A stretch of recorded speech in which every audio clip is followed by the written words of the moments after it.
Tapi apa yang membuat harga mereka bisa jadi jauh berbeda? Salah satu faktornya adalah karena merek.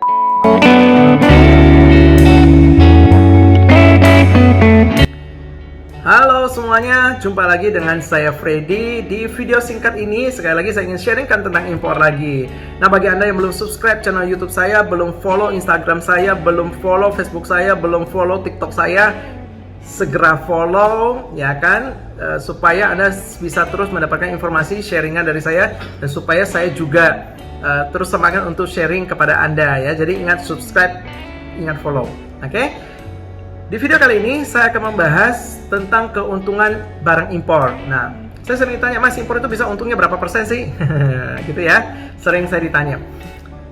Supaya Anda bisa punya gambaran nih, kalau Anda jadi importir, jadi Anda bisa impor dan untungnya bisa berapa persen, ya kan? Nah, saya akan ceritain kepada Anda. Sebenarnya kalau ditanya untungnya bisa berapa persen, sebenarnya itu tergantung ke Anda. Tergantung produknya apa, ya. Dan tergantung strategi marketing Anda seperti apa, ya, strategi penjualan Anda seperti apa, target Anda jualnya kemana, ke siapa, gimana promosinya, itu tergantung ke Anda. Oke, kalau misalnya Anda sudah dapat ilmu dahsyat tentang impor, ya, kalau Anda tidak punya strategi yang tepat, Anda tetap nggak bisa jualan dengan untung yang besar. Tapi kalau Anda bisa impor dan punya strategi yang tepat, nah, Anda bisa untung jauh lebih besar. Nah, jujur saya untuk strategi-strategi ini sebenarnya detailnya spesifiknya ada saya sharingkan di e-course saya, di pelatihan online saya. Nanti cara mendapatkan pelatihannya seperti apa nanti boleh klik di link yang ada di deskripsi, ya kan, di sana lengkap saya ajarin. Nah, tapi paling nggak saya bisa memberikan gambaran dulu kepada Anda, sedikit dulu, ya kan, berapa persen kira-kira Anda bisa dapat keuntungan. Kalau Anda mendatangkan barang-barang yang unik, belum ada di Indonesia, atau Anda menggunakan mereknya Anda mau ambil keuntungan berapa persen pun itu terserah Anda. Mau 100%, mau 1000%, mau 2000%, mau 3000%, bahkan mau 10.000% pun itu terserah Anda.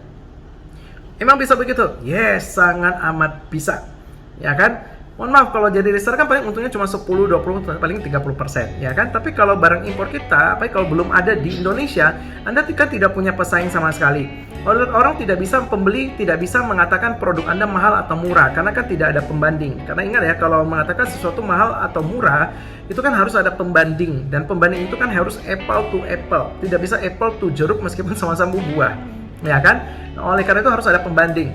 Nah, jadi orang nggak bisa mengatakan produk Anda mahal atau murah kalau nggak ada pembanding, ya. Apa kalau Anda menggunakan merek Anda? Nah, kalau Anda menggunakan merek Anda sendiri, ya kan, yang Anda jual itu bukan lagi produk, yang Anda jual itu adalah merek. Dan kalau jual merek, wah, itu nggak ada takarannya. Anda mau ambil keuntungan itu berapa persen, karena itu Anda terserah Anda, gitu loh. Makanya saya lebih senang impor barang-barang yang belum ada di Indonesia, terus saya menggunakan merek saya. Karena kalau sudah menggunakan merek, kita mau ambil keuntungan berapa persen pun itu udah benar terserah kita.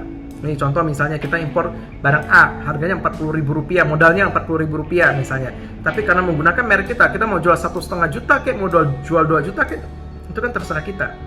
Ya kan, merek-merek punya kita, barang-barangnya punya kita, gitu kan, yang kita jual itu adalah mereknya. Ya kan, bisa dicontoh misalnya selama ini ya, bisa kita beli tas yang bermerek terkenal, ya kan. Nah, kalau bicara fungsi tas, yang murahan juga banyak kan, yang harganya cuma 100.000, 30.000 misalnya, itu kan sama aja, sama-sama tas gitu, ya kan.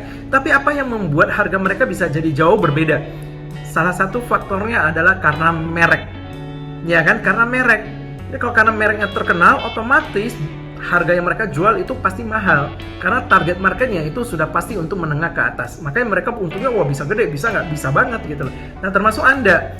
Ya, jadi kalau Anda menggunakan merek sendiri, target Anda untuk menengah ke atas, misalnya, wah, Anda mau ambil keuntungan berapa persen pun terserah Anda.